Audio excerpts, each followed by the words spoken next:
Hi everyone, स्वागत है आप सभी का dedicated civil services exam platform पे।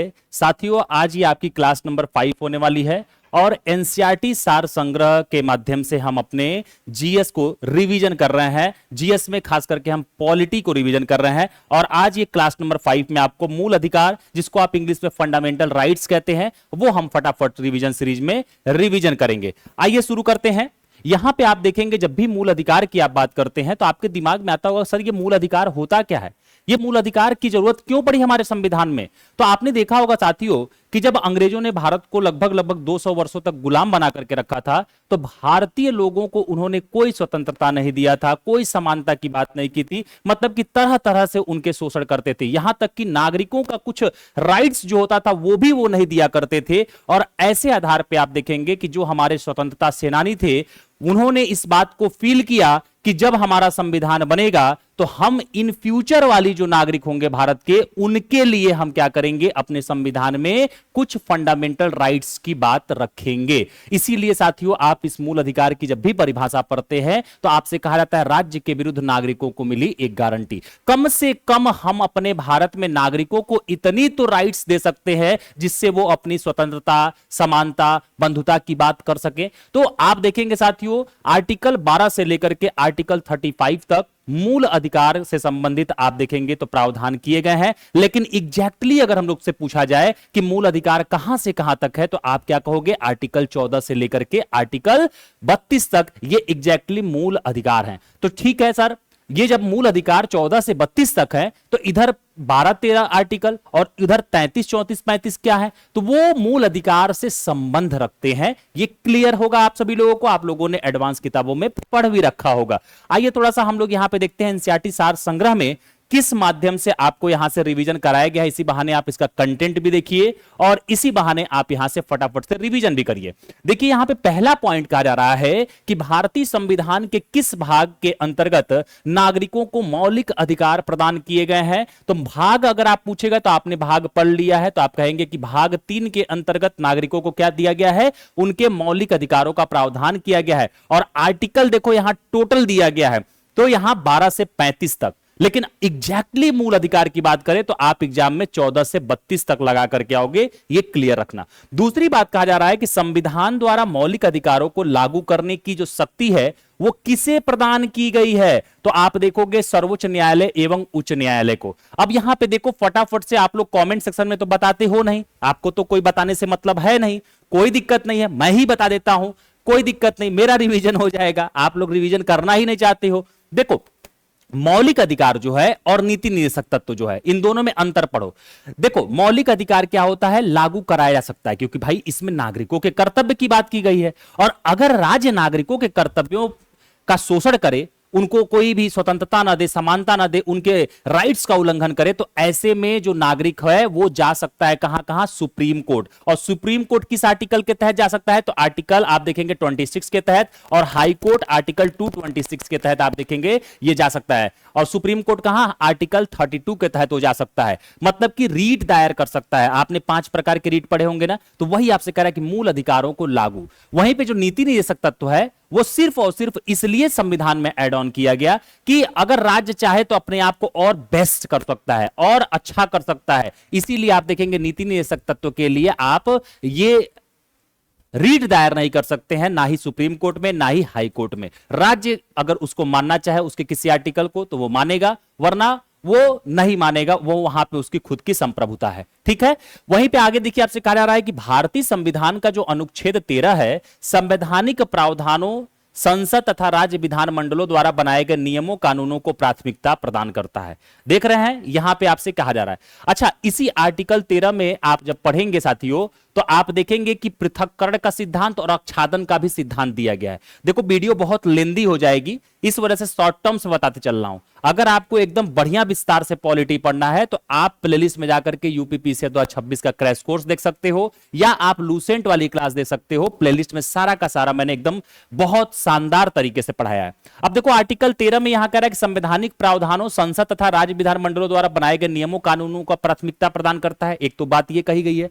दूसरी बात आप देखेंगे तो आर्टिकल 13 में क्या कहा गया है कि पृथक्करण का सिद्धांत और आच्छादन का सिद्धांत। मतलब कि पृथक्करण का सिद्धांत का मतलब यह हो गया कि कि हमारा जब संविधान बन रहा था तो हमने कुछ चीजों को छांट छांट करके अपनाया था। और आच्छादन का सिद्धांत का मतलब क्या हो गया, जैसे मान लो हमने कहीं से किसी बात को लिया और उसमें 10 बातों को हमने लिया, 10 बातों में से हमें मात्र 5 बात जरूरत थी और 5 बात हमें जरूरत की नहीं लगी, तो ऐसे में उस 5 बात पे हमने क्या कर दिया, ग्रहण लगा दिया। वो ऐसे बात थे जिसको उस समय के संविधान सभा के लोगों ने यह समझा था कि इन फ्यूचर इसकी जरूरत पड़ सकती है, इसलिए उसको उन्होंने अपने संविधान से हटाया नहीं, उस पर ग्रहण लगा दिया। इसी को कहते हैं आच्छादन का। और पृथक्करण का सिद्धांत मतलब कि इसमें से 10 में से 5 बात की जरूरत है तो 5 को रखे, 5 को सीधे हटा दिए, क्योंकि वो इन फ्यूचर भी जरूरत की नहीं पड़ेगी। क्लियर।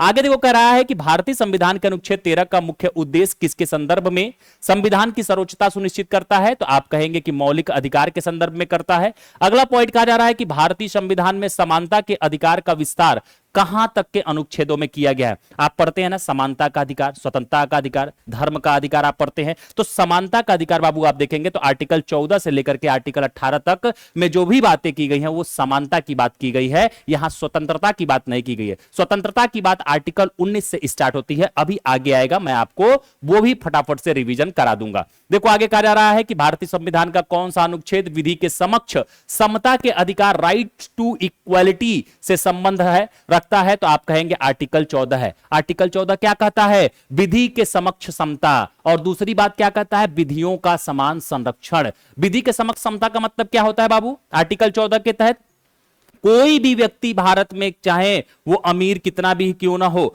गरीब कितना भी क्यों ना हो, किसी भी तबके का है, अगर वह जुर्म करेगा तो वह विधि के समक्ष समान माना जाएगा, उसके ऊपर भी कानूनी कार्रवाई होगी ही होगी। वो अलग मैटर है कि संविधान आपको रियल वे में नहीं दिखता है, प्रतीत होता हुआ, उसका उल्लंघन लोग कर देते हैं, लेकिन हमारा कॉन्स्टिट्यूशन में आर्टिकल 14 ये कहता है कि मुकेश अंबानी भी हत्या करेंगे, गरीब भी हत्या करेगा तो दोनों को समान सजा होगी।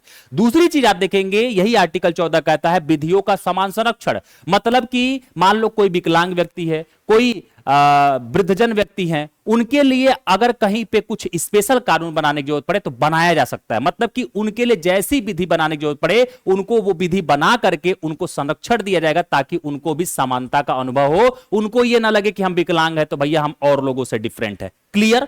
चलो आगे देखो कहा जा रहा है यहां पे कि जन्म स्थान, लिंग, मूल वंश, जाति, धर्म आदि के आधार पर विभेद का प्रतिषेध, आर्टिकल 15 एक मूल अधिकार है जिसे समानता के अधिकार के अधीन ही वर्गीकृत किया गया है। आर्टिकल 14 में आपने क्या देखा, विधि के समक्ष समता, विधियों का समान संरक्षण।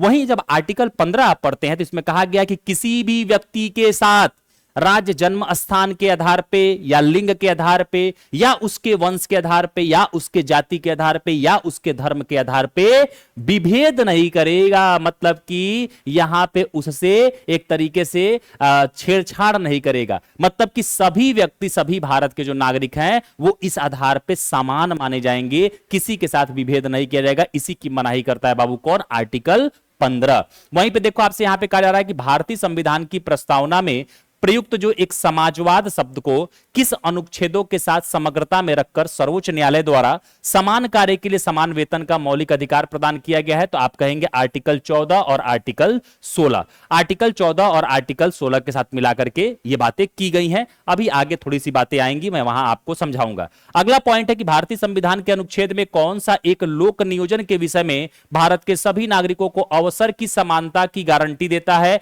तो अवसर की समानता की गारंटी अगर सीधे पूछे आपसे तो आपसे आर्टिकल 16 कहता है। अवसर का मतलब, समानता का मतलब क्या होता है, सरकारी नौकरियों में समानता। मतलब कि सरकारी नौकरियों में धर्म, जाति, लिंग, जन्मस्थान के आधार पे भी आप विभेद नहीं कर सकते, चाहे कोई किसी भी धर्म का हो, किसी भी जाति का हो, किसी भी संप्रदाय का हो, सरकारी नौकरी सबके लिए है, अवसर की समानता सबको मिलेगी। अगर आपसे वही जब एग्जाम में डीप दे देता है तो इनके सब क्लॉज दे देता है, तो सब क्लॉज पूछे तो 16 क्लॉज 1 और 16 क्लॉज 2 में ये लोक नियोजन की बात की गई है, ये एकदम क्लियर रखना।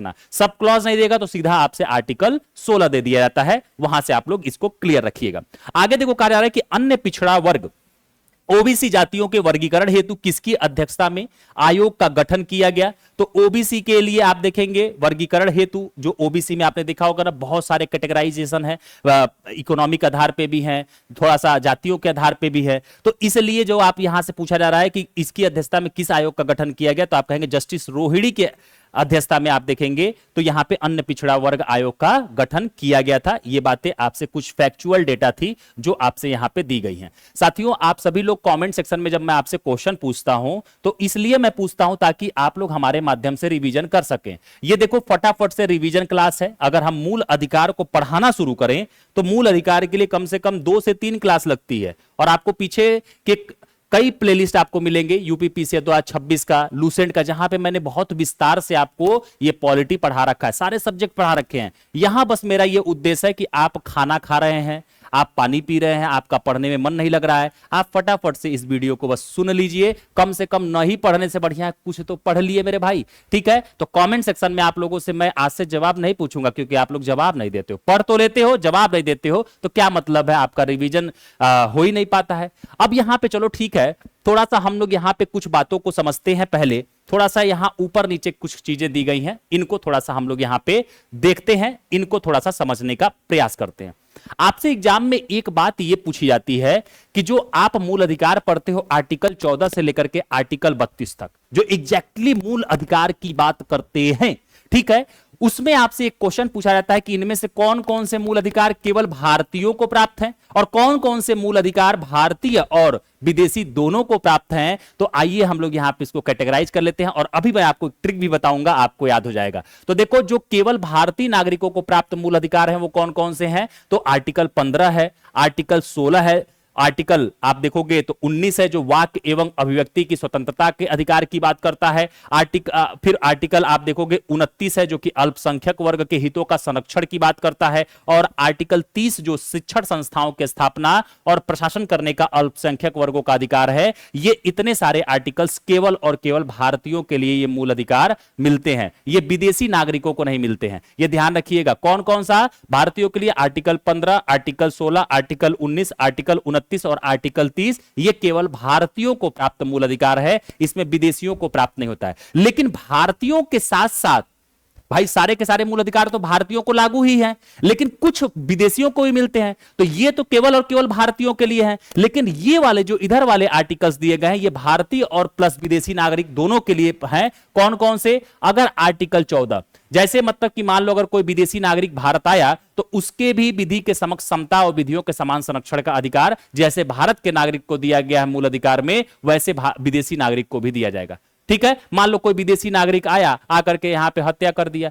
या उसको टॉर्चर किया जा रहा है, तो कानून सबके लिए समान है। तो आर्टिकल 14 भारत और प्लस विदेशी नागरिक दोनों को प्राप्त है। वहीं पे आप देखोगे आर्टिकल 20 अपराध के लिए दोष सिद्धि के संबंध में संरक्षण, मतलब कि अगर कोई व्यक्ति अपराध करता है तो आर्टिकल 20 क्या कहता है कि अपराध कर रहा है तो तब भी उसको बचने की सजा है, उसको एक बार से अधिक बार मतलब की सजा काटने की प्रावधान नहीं है, उसको भी अपना वकील वगैरह रखने का प्रावधान है। तो अगर मान लो कोई विदेशी व्यक्ति आया और आकर के भारत में कोई अपराध कर दिया तो क्या उसे छोड़ दिया जाएगा? नहीं, उसके लिए भी सजा है, लेकिन उससे बचने के लिए भी जो मूल अधिकार भारतीयों को प्राप्त है वो विदेशी नागरिक को भी यहां पे दिया गया है। वहीं पे जीवन का अधिकार आर्टिकल 21 जो है ये भारतीय नागरिकों के साथ साथ विदेशी नागरिकों को भी प्राप्त है, मतलब कि उनको भी प्राण एवं दैहिक स्वतंत्रता का अधिकार प्राप्त है। शिक्षा का अधिकार आप देखेंगे आर्टिकल 21A, 21 क्लॉज ए इसे हम कह सकते हैं, जो कि 86वां संविधान संशोधन 2002 में जोड़ा गया। यह शिक्षा का अधिकार विदेशी नागरिकों को भी प्राप्त है और भारतीयों को तो प्राप्त ही प्राप्त है। वहीं पे आप देखोगे कुछ दशाओं में गिरफ्तारी एवं निरोध से संरक्षण, मतलब कि गिरफ्तारी से संरक्षण की जो बात करता है, जिसमें आप कहते हैं कि वारंट लाए हो, जिसमें आप कहते हैं हमें वकील रखने का अधिकार है, तो आप ये सारी चीजें जो भारतीयों के लिए भी प्राप्त है आर्टिकल 22 में, ये विदेशी नागरिकों के लिए भी प्राप्त है। मान लो कोई विदेशी नागरिक आया, उसको फर्जी तरीके से गिरफ्तार कर लिया गया, तो उसे भी अपने बचने का अधिकार है ताकि वो अपने साक्ष्य को पेश करके बच सके। ठीक है, वहीं पे आप देखोगे छठा नंबर जो है वो शोषण के विरुद्ध अधिकार है, आर्टिकल 23-24, मतलब कि जो आर्टिकल 23 और 24 आप पढ़ते हो क्या है, शोषण के विरुद्ध अधिकार की बात करता है। 23 में क्या है, बधुआ मजदूरी, बालात श्रम, वेश्यावृत्ति, मानव की खरीद फरोख्त, इससे शोषण से बचाव है। 24 में आप देखेंगे 14 वर्ष से कम आयु के बच्चों को खतरनाक कल कारखानों में अगर लगाया जाता है तो ऐसे में उनके संरक्षण का उपाय है। अगर मान लीजिए ठीक है ये भारतीयों के लिए तो है ही है मूल अधिकार कि भारतीय इससे सुप्रीम कोर्ट या हाई कोर्ट जाकर के अगर इस तरह के इसका उल्लंघन हो रहा है तो वहां पे रीट दायर कर सकता है, लेकिन विदेशी नागरिक भी कर सकता है। मान लो कहीं विदेश से आप नेपाल से खरीद करके किसी बच्चे को ले आए तो उसके भी तो अधिकार जा रहे हैं कि नहीं जा रहे हैं। तो इसलिए ध्यान रखना, विदेशी का मतलब बस वो भारत देश के बाहर किसी भी देश का हो तो विदेशी में शामिल होगा।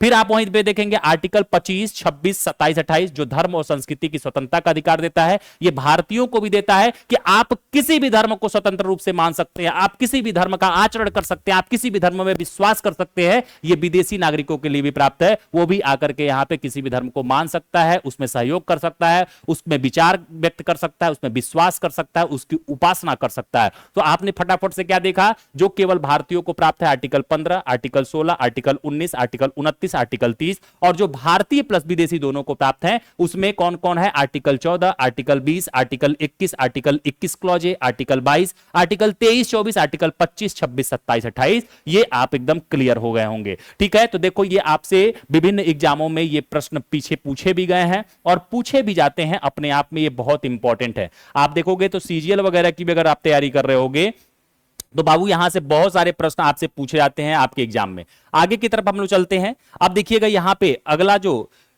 पॉइंट है इसमें दिया गया है कि संविधान के किस अनुच्छेद के अंतर्गत अस्पृश्यता अनटचबिलिटी का उन्मूलन किया गया है, तो आप कहोगे आर्टिकल 17।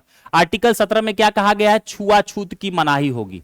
किसकी मनाही होगी, छुआछूत की मनाही होगी। तो ये आर्टिकल 17 में कहा गया है। संविधान में अस्पृश्यता परिभाषित नहीं है। अस्पृश्यता निवारण अधिनियम 1955 के अंतर्गत अस्पृश्यता को बढ़ावा देना एक कैसा अपराध है, तो दंडनीय अपराध होगा। ये एकदम क्लियर रखिएगा। आगे कहा जा रहा है कि अनुच्छेद 18 का संबंध किससे है, तो अनुच्छेद 18 में आपने देखा होगा उपाधियों का अंत है। मतलब कि कोई भी व्यक्ति चाहे वो भारत रत्न से सम्मानित हो, पद्म विभूषण से सम्मानित हो, पद्म पुरस्कार सम्मानित हो, नोबेल पुरस्कार सम्मानित हो, वो उसको पुरस्कार की कैटेगरी में मिलता है, न कि वो उसको उपाधियों के रूप में प्रयोग कर सकता है अपने नाम के आगे उपसर्ग और प्रत्यय की तरह। ये नहीं कि मैं अगर मुझे भारत रत्न मिल गया तो मैं अपने घर के आगे लिखवा लूं भारत रत्न आशुतोष चौधरी। इससे समाज में क्या होगा, असमानता फैलेगा। ठीक है, इसीलिए आप देखेंगे इस उपाधियों के अंत को जो आप पढ़ते हैं तो केवल और केवल शिक्षा और सेना के कुछ उपाधियों को छोड़कर के बाकी को उपाधि नहीं माना जाता है। जैसे शिक्षा में आप पीएचडी किया, आपने क्वालिफाई किया, आपने मेहनत किया, तब आप डॉक्टर की उपाधि लगाते हैं अपने नाम के आगे। समझ रहे हैं, सेना में भी आप जाकर के क्वालिफाई करके और वहां पे आप अपने देश के लिए कुछ करते हैं तब आपको उपाधि लगाने की अनुमति दी जाती है। लेकिन यहां पे आप ध्यान रखिएगा, बस यही दो ही एक्सेप्शन है उपाधियों में। ठीक है, वहीं पे देखो आगे आपसे कह रहा है भारतीय संविधान के किस अनुच्छेद में वाक्य एवं अभिव्यक्ति की स्वतंत्रता, मतलब कि freedom of speech and expression की बात की गई है, तो आर्टिकल 19 में आपने देखा होगा। आर्टिकल 19 के सब क्लॉज भी 5-6 हैं, जिसमें आपने देखा होगा आर्टिकल 19 में कहा जाता है किसी भी व्यक्ति को विचार करने की, बोलने की स्वतंत्रता है, किसी भी व्यक्ति को कहीं भी भारत में आने जाने की स्वतंत्रता है, किसी भी व्यक्ति को शांतिपूर्ण धरना करने का अधिकार है। लेकिन वर्तमान में शांतिपूर्ण भी धरना अगर आप कर लीजिए तो देखिए कैसे मार मार के आपको भगाया जाता है। संविधान का उल्लंघन तो होता ही होता है, लेकिन हमारे संविधान ने कितनी अच्छी बातें कही हैं। आपको यह भी कहा गया है आर्टिकल 19 में कि कहीं पे भी आप भारत में एक जगह से दूसरी जगह आ जा सकते हैं, लेकिन याद रखिएगा ये जो हमारे मूल अधिकार दिए गए हैं, क्या इस पे प्रतिबंध लगाया जा सकता है? जी हां, युक्ति प्रतिबंध इस पर लगाया जा सकता है। आपने देखा होगा साथियों, जब कोविड पैंडेमिक आया था, कोरोना महामारी आई थी, उसमें भारत में एक जगह से दूसरे जगह आने जाने के लिए मना किया गया था। अब ऐसे में कोई व्यक्ति जाकर के सुप्रीम कोर्ट में रीट दायर कर दे, साहब हमको एक जगह से दूसरी जगह हमारे ससुराल नहीं जाने दे रहे हैं ये, तो वहां सुप्रीम कोर्ट कहेगा देखो उन्होंने कोरोना वायरस की चेन को तोड़ने के लिए आप के लिए वो मना किए हैं। मतलब कि सकारात्मक दृष्टि से वो मूल अधिकारों पे युक्त प्रतिबंध लगा सकते हैं, लेकिन नकारात्मक दृष्टि से लगाएंगे तो उसके लिए सुप्रीम कोर्ट और हाई कोर्ट में आप रीट दायर कर सकते हैं। समझ में आ रहा है? ऐसा पढ़ो कि चीजों को एकदम पूरा बढ़िया समझ में आ जाए। विस्तार से पढ़ना है, प्लेलिस्ट में जाना, जाकर के वहां पे पॉलिटी की क्लास पढ़ लेना। ठीक है, अगला देखो, भारत के संविधान में प्रेस की स्वतंत्रता, फ्रीडम ऑफ प्रेस का प्रत्यक्ष प्रावधान नहीं है, परंतु यह स्वतंत्रता किस आर्टिकल में अंतर्निहित है? तो याद रखिएगा, प्रत्यक्ष तो बात नहीं किया गया है, लेकिन प्रेस की स्वतंत्रता जो हमारे लोकतंत्र का चौथा स्तंभ है, उसकी स्वतंत्रता आर्टिकल 19 क्लॉज 1 में दी गई है। आपके घर के ऊपर भारत का झंडा फहराने का अधिकार भी आर्टिकल 19 क्लॉज 1 में दिया गया है, या इसी को 19 क्लॉज ए दे देता है। आपसे जैसा भी देगा आप एग्जाम में वहां से क्लियर कर लेना। देखो आपसे कह रहा है कि भारतीय संविधान में आर्थिक समानता के मौलिक अधिकार में सम्मिलित नहीं है, क्योंकि आपने देखा होगा अगर आर्थिक समानता मौलिक अधिकार में दे दिया जाएगा तो क्या होगा? आप वो आर्टिकल बताइए, वो संविधान संशोधन आप कमेंट सेक्शन में बताइए जिसमें आर्थिक समानता की बात शुरू में की गई थी, बाद में उसको हटा दिया गया था। चलो मैं वो संशोधन बता देता हूं, आप बताइएगा वो कौन सा आर्टिकल था और कहां पे उसको अब रखा गया है। कौन सा? 44वां संविधान संशोधन 1978 में उसे हटाया गया था। देखो ये आर्थिक समानता की बात हमारे मौलिक अधिकार में क्यों नहीं की गई है? इसका रीजन कभी आप समझे हो?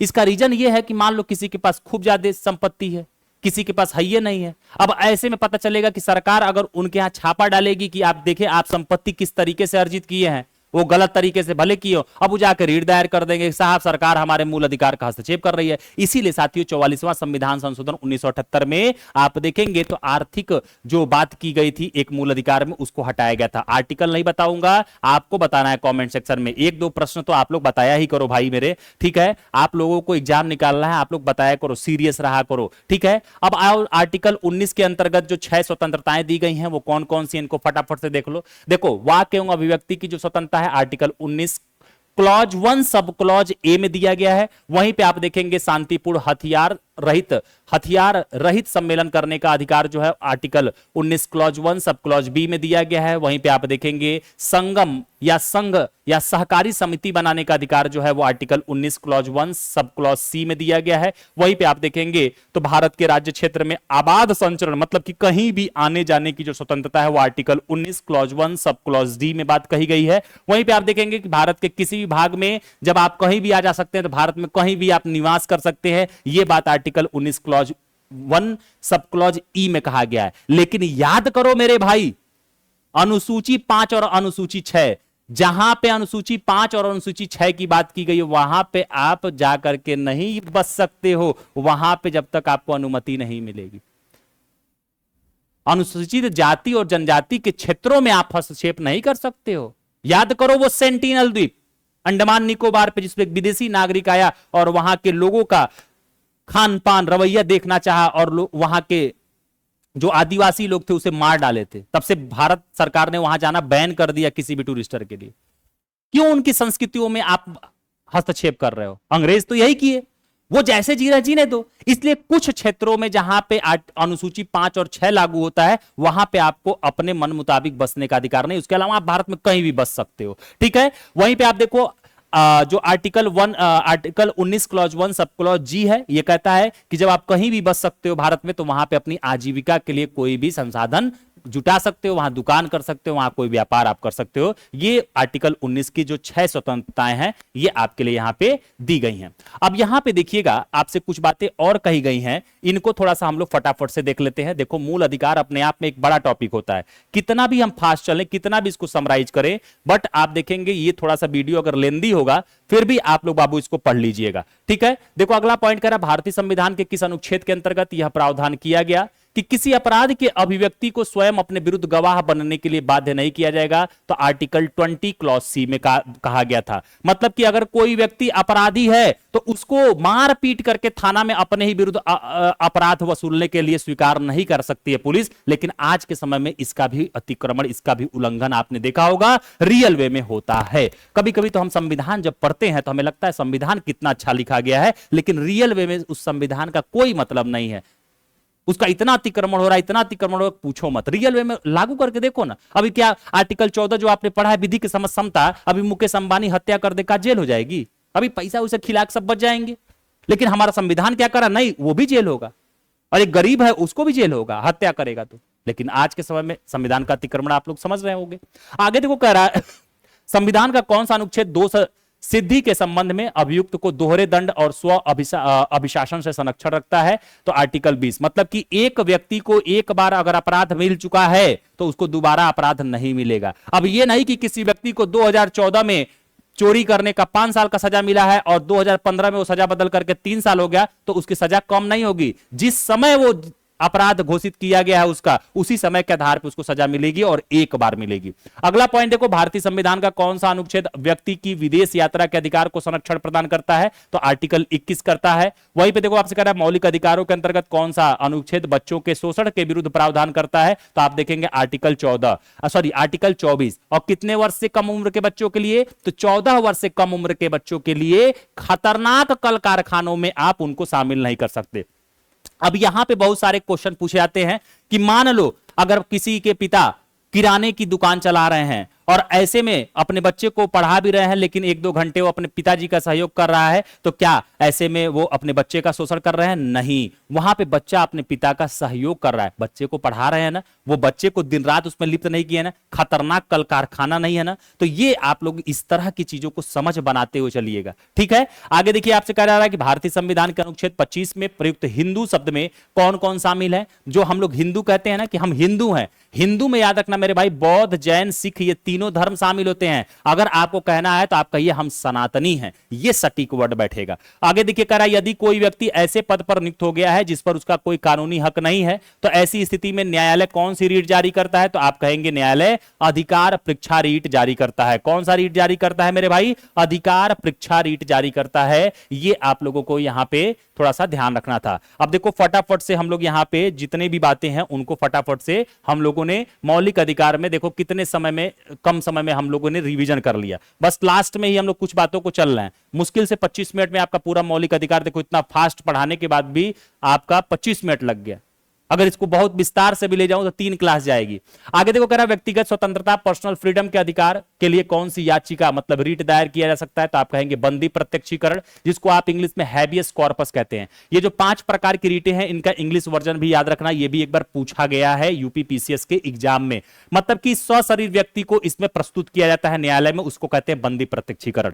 संसद को मौलिक अधिकारों में संशोधन का अधिकार किस वाद में निर्णय दिया गया था? तो केशवानंद भारती बनाम केरलवाद 1973 में दिया गया था। लेकिन कहा गया था कि जिस तरीके से इसी केशवानंद भारती केस में कहा गया कि प्रस्तावना में मूल ढांचा का उल्लंघन बाबू नहीं करोगे, वैसे ही किसी इस मूल अधिकार में भी तुम मूल ढांचा का उल्लंघन नहीं करोगे। सकारात्मक चीजें हैं जो लोगों की भलाई करे उसको शामिल करो, लेकिन लोगों पे नकारात्मकता फैला रही है उसको शामिल नहीं कर सकते हो। आगे देखिएगा, संपत्ति के मौलिक अधिकार को किस संविधान संशोधन द्वारा मौलिक अधिकारों की श्रेणी से हटाकर वैधानिक बनाया गया? तो आप कहेंगे 44वां संविधान संशोधन 1978 के द्वारा। और इसी का आर्टिकल मैंने आपसे पूछा था कि किस आर्टिकल को निरसित किया गया और किस आर्टिकल में इसको ले जाकर के जोड़ा गया था, यह आप बताओगे। आगे देखो, वर्तमान समय में भारतीय संविधान के अंतर्गत संपत्ति का अधिकार जो राइट टू प्रॉपर्टी है किस प्रकार का अधिकार है? तो आप कहेंगे एक प्रकार का यह वैधानिक अधिकार है। आगे देखो कह रहा है कि सूचना का जो अधिकार है राइट टू इंफॉर्मेशन एक विधिक अधिकार है जो सूचना का अधिकार अधिनियम 2005 के माध्यम से आप देखेंगे तो प्रदान किया गया था। सूचना का अधिकार जो था वो कब से लागू किया गया था, वो डेट सहित ईयर आप कमेंट सेक्शन में बताएंगे। फटाफट से बताइए कितनी बार, अनगिनत बार एग्जाम में पूछा जा चुका है इस सूचना के अधिकार के बारे में। आगे की तरफ हम लोग बढ़ते हैं साथियों, आगे की तरफ चलिए। आगे देखिए यहां पे आपसे कह रहा है कि आर्थिक रूप से पिछड़े वर्ग ईडब्ल्यूएस की बात कर रहा है कि आरक्षण को प्रदान करने के लिए संविधान में कौन से अनुच्छेद जोड़े गए? तो आप कहेंगे आर्टिकल 15 क्लॉज 6 जोड़ा गया जो उनकी शिक्षा की बात करता है, और आर्टिकल 16 क्लॉज 6 जोड़ा गया जो उनमें अवसर की समानता में उनके आरक्षण की बात करता है। किसके? ईडब्ल्यूएस के। वहीं पे देखिएगा 6 से 14 वर्ष की आयु के बच्चों को प्रदत्त शिक्षा का जो अधिकार था वो किस प्रकार का अधिकार है? तो आप कहेंगे मूल अधिकार है। और ये आप देखेंगे तो 86वां संविधान संशोधन 2002 में आर्टिकल 21A जोड़ करके इस बात को दिया गया था। आगे देखिएगा, भारतीय संविधान द्वारा प्रदत्त संवैधानिक उपचारों का अधिकार गैर नागरिकों को भी आप देखेंगे तो उपलब्ध है, क्योंकि अभी आपने देखा कि कुछ ऐसे मूल अधिकार हैं जो भारतीयों के साथ साथ विदेशियों को भी प्राप्त है, तो स्वाभाविक सी बात है उनके लिए भी तो 5 प्रकार की रीट लागू होगी कि नहीं होगी, वो भी तो जा सकते हैं ना। आपने यहां अगर किसी गलती से वो फंस गए तो सर्वोच्च न्यायालय या हाई कोर्ट में, ठीक है।